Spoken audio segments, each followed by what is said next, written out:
राधे राधे दोस्तों, कैसे हैं आप सब। दोस्तों, हमारे YouTube चैनल पर आपका स्वागत है। हमारे इस चैनल को सब्सक्राइब कीजिएगा और हमारे इस वीडियो को लाइक, शेयर और कमेंट जरूर कीजिएगा।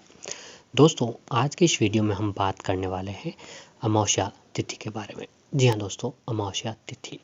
अमावस्या तिथि जो है दोस्तों, विशेष रूप से भगवान श्री हरि विष्णु जी को समर्पित होती है। जी हाँ दोस्तों, अमावस्या तिथि जगत के पालनहार भगवान श्री हरि विष्णु जी को समर्पित होती है। इस दिन जो है दोस्तों, भगवान हरि विष्णु जी माता लक्ष्मी जी के साथ साथ विशेष रूप से पितरों की भी पूजा आराधना आज के दिन जरूर करनी चाहिए। हमारे सनातन धर्म की मान्यता है कि अमावस्या तिथि जो है वह पितरों की निमित्त तिथि होती है। इस दिन पितरों के समक्ष पिंडदान करना, तर्पण करना, श्राद्ध करना बहुत ही अधिक लाभकारी और पुण्यदायी माना जाता है। अभी पौष का महीना चल रहा है और पौष महीने की साल 2024 की पहली अमावस्या यानी पौष अमावस्या 11 जनवरी 2024 को पड़ने वाली है। वैसे तो हर महीने की अमावस्या तिथि बहुत ही अधिक महत्वपूर्ण और खास मानी जाती है, लेकिन पौष का महीना और अमावस्या दोनों ही पितरों को समर्पित है। या दोस्तों, आपकी जानकारी के मुताबिक बता दें कि जो पौष का महीना है वो विशेष रूप से पितरों को ही समर्पित होता है और अमावस्या तिथि भी पितरों को ही समर्पित है। तो ऐसे में पौष अमावस्या का महत्व 2 गुना बढ़ जाता है।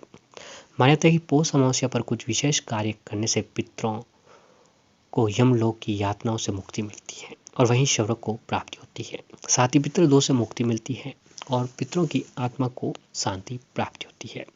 और दोस्तों, ऐसी मान्यता है कि अमावस्या तिथि के दिन जो है हमारे पितृ जो है वह स्वर्ग लोक से उतरकर धरती पर विचरण करने के लिए आते हैं और हमारे द्वारा किया गया पिंडदान, तर्पण, श्राद्ध आदि इन सभी को ग्रहण करके हमको आशीर्वाद देते हैं और उनकी आत्मा को शांति, तृप्ति प्राप्ति होती है। तो दोस्तों, पौष अमावस्या पर आपको पितरों के निमित्त पिंडदान, तर्पण आदि जरूर करना चाहिए। और साथ ही आपको बता दें कि अमावस्या तिथि पर गंगा स्नान करना बहुत ही अधिक पुण्यदायी माना जाता है। जी हाँ, पवित्र नदियों में स्नान करना बहुत ही अधिक लाभकारी और पुण्यदायी माना जाता है। तो श्राद्ध जो है दोस्तों, आपको किस समय करना चाहिए? तो पितरों का श्राद्ध करने के लिए जो शुभ समय है वह 11:30 से लेकर दोपहर 1 बजे के बीच का समय सबसे उत्तम माना जाता है।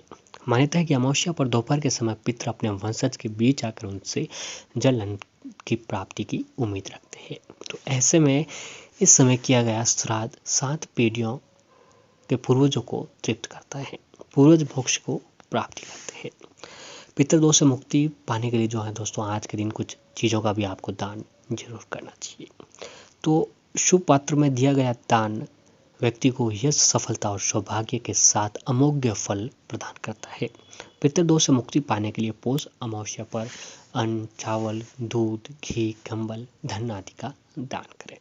कहते हैं कि पितृपक्ष दोष से जीवन के संकटों से घिरा रहता है, लेकिन अमावस्या पर श्राद्ध कर्म करने से इससे मुक्ति मिलती है और वंश में वृद्धि होती है। तो दोस्तों, अगर आपके घर में आर्थिक स्थिति कमी है, घर में लड़ाई झगड़े अनबनता चल रही है, किसी कार्य में सफलता नहीं मिल रही है, तो ये सभी जो परेशानियां हमें ये पितृ दोषों के कारण लगती है। तो ऐसे में इन चीज़ों का दान करने से हमारे तमाम तरह की जो पितृ दोष है उनसे हमें छुटकारा मिलता है। पीपल की पूजा से पूरे होंगे आपके सभी काम। तो दोस्तों, कई बार पितृदोष और पूर्वजों की नाराजगी के कारण परिवार की तरक्की जो है रुक जाती है, मांगलिक कार्यों में बाधाएं आने लगती है। तो ऐसे में पौष अमावस्या पर पीपल को जल में दूध, चावल, काले तिल मिलाकर सींचे और शाम के समय पीपल के नीचे तिल का दीपक लगाएं। इससे जीवन का अंधकार समाप्त होता है, शनि भी प्रश्न होते हैं और पूर्वजों के आशीर्वाद से परिवार की उन्नति जो है होने लगती है। स्नान। दोस्तों, स्नान की बात की जाए तो जैसे कि आपको पहले ही बताया था कि अमावस्या तिथि पर पवित्र नदियों में स्नान करना बहुत ही अधिक लाभदायक माना जाता है। तो पौष अमावस्या पर गंगा नदी या फिर घर में ही गंगा जल डालकर स्नान करें। ऐसा करने से आरोग्य की प्राप्ति होती है और पूर्वजों के निमित्त तर्पण आपको आज के दिन जरूर करना चाहिए। ऐसा करने से जो है दोस्तों, घर में तरक्की के योग बनने लगते हैं और घर में जो भी कष्ट, संकट और परेशानियां हैं, इन उपायों को करने से जो है दोस्तों, हर तरह की परेशानी जो आपकी खत्म हो जाती है। अब अगला उपाय है कि पौष अमावस्या जो साल की पहली अमावस्या है, इस दिन आप जो भी उपाय, यातना और साधना करते हैं तो उसका पूरा फल जो आपको 1 साल तक मिलता है। जी हाँ, इसका पूरा फल आपको अगली पौष अमावस्या तक जो है मिलता रहता है। तो इसके लिए जो है दोस्तों, आप पौष अमावस्या के दिन एक छोटा सा काम ये करें कि आप गाय से जुड़ा हुआ एक ये छोटा सा उपाय करें। गाय को जो है दोस्तों, हमारे हिंदू धर्म में माता का दर्जा दिया हुआ है, और गाय जानवरों में जो है, जानवर की प्रजाति में सबसे उत्तम प्रजाति मानी जाती है। तो गाय को माता का दर्जा दिया हुआ है, और गाय में जो है दोस्तों 33 कोटि के देवी देवताओं का निवास स्थान बताया जाता है। ऐसा बताया जाता है कि ये गाय की सेवा करने से जो आपको 33 कोटि देवी देवताओं की सेवा करने का पुण्य फल प्राप्त होता है। इस कलयुग में जो है दोस्तों, तर जाने का मात्र एक ही उपाय है, वह है गाय की सेवा, गौ सेवा। यानी गाय की सेवा कलयुग में सबसे बड़ी सेवा और पूजा बताई जाती है। तो आप कलयुग के इस युग में पौष अमावस्या तिथि के दिन गाय से जुड़ा हुआ एक छोटा सा उपाय जरूर करें। इस उपाय को करने के लिए जो है दोस्तों, करना कुछ नहीं है, मात्र गाय को रोटी के साथ कुछ विशेष चीज़ों को मिलाकर आपको जो है खिला देना है। इसके लिए आपको क्या करना चाहिए कि दोस्तों, जब घर पर आप रोटी बना रहे हो, खाना बना रहे हो, यानी पौष अमावस्या तिथि है आज और आज के दिन आप खाना बना रहे हैं, तो उस समय इस बात का ध्यान जरूर रखें कि गाय से जुड़ा उपाय आपको क्या करना है।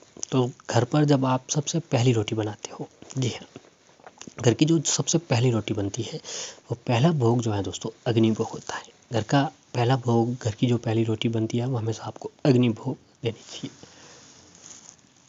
अब घर की जब दूसरी रोटी आप बना रहे हो, तो दूसरी रोटी जो है दोस्तों, आपको गाय के नाम से अलग रख देनी चाहिए। आपकी जानकारी के मुताबिक बता दें कि दूसरा भोग जो है गाय का भोग बताया जाता है। यह काम आप हर रोज़ कर सकते हैं कि हर रोज़ दूसरी रोटी जो आपको गाय के नाम से अलग रख देनी चाहिए। अब पौष अमावस्या तिथि के दिन जो रोटी आपने गाय के नाम से अलग रखी थी, उस रोटी को लें। अब उस रोटी को लेने के बाद सबसे पहले उस रोटी के ऊपर देसी घी लगाइएगा। जी हाँ दोस्तों, अपने घर पर जो मौजूद घी होता है वो आपको उसके ऊपर लगा देना है। अब देसी घी लगाने के बाद उसके ऊपर आप एक काम करें कि इस रोटी के ऊपर देसी घी लगाने के बाद अब उसके ऊपर गुड़ की 7 डली, जी हाँ, गुड़ की 7 डली जो आप उस रोटी के ऊपर डाल देनी है।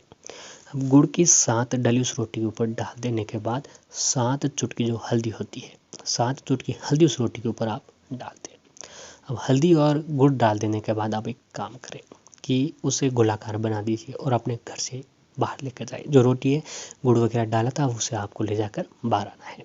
बाहर आने के बाद जो रोटी आप लेकर आए और रास्ते में घर से निकलते वक्त जहाँ कहीं पर भी आपको गाय दिखाई दे, उस गाय को वह रोटी खिला देनी है।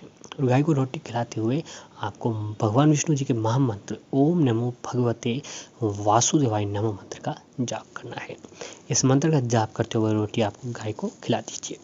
गाय को रोटी खिलाने के बाद आपकी जो भी इच्छा है, जिस काम में सफलता नहीं मिल पा रही है, जो भी परेशानी है या फिर जो भी मनोकामना है, उसे आपको बोल देना है और गाय की पीठ पर, माथे पर हाथ फेरते हुए गाय को वहाँ से विदा कर दीजिएगा। मात्र ये काम जो है, अगर आप पौष अमावस्या तिथि के दिन करते हैं, तो दोस्तों आपकी घर की हर तरह की परेशानी खत्म हो जाती है।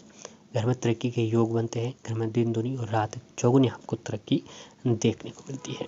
साथ ही साथ आज के दिन जो है, गाय को हरी घास, जी हाँ, इस बात का विशेष रूप से ध्यान रखें कि आप अमावस्या तिथि या फिर किसी भी दिन जो है घर से शुभ कार्य के लिए जा रहे हैं और आप चाहते हैं कि वह कार्य आपका पूरा हो, तो इसके लिए जो है दोस्तों, आप एक काम करिएगा कि घर से बाहर निकलते वक्त रास्ते में आपको जहाँ कहीं पर भी गाय दिखाई दे, उस गाय को हरी घास या फिर हरा पालक खिलाकर ही आप आगे निकलें।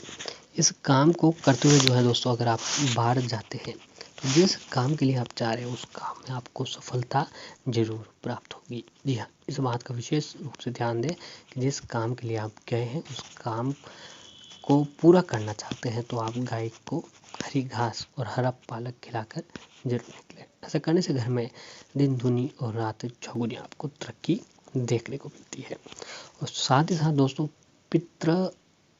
पौष अमावस्या के दिन घर में तृप्ति के लिए और पितरों की तृप्ति के लिए अहम मानी जाती है। तो कुंडली में पितृ दोष होने से अमावस्या के दिन पितरों का तर्पण और पिंड दान करना चाहिए। ऐसा करने से पितृ दोषों से छुटकारा मिलता है और पितरों के आशीर्वाद से घर में खुशहाली बनी रहती है। पौष अमावस्या के अवसर पर दान करने का अधिक महत्व है। इस दिन गरीब लोगों को मीठे चावल का दान करना चाहिए। इस उपाय को करने से इंसान को सभी पापों से मुक्ति मिलती है। पौष अमावस्या के दिन ब्राह्मणों को भोजन कराना शुभ माना जाता है। इस दिन पूजा अर्चना के बाद ब्राह्मणों को भोजन कराएं और उन्हें दान दक्षिणा दें। ऐसा माना जाता है कि ऐसा करने से घर में सुख बढ़ होगी।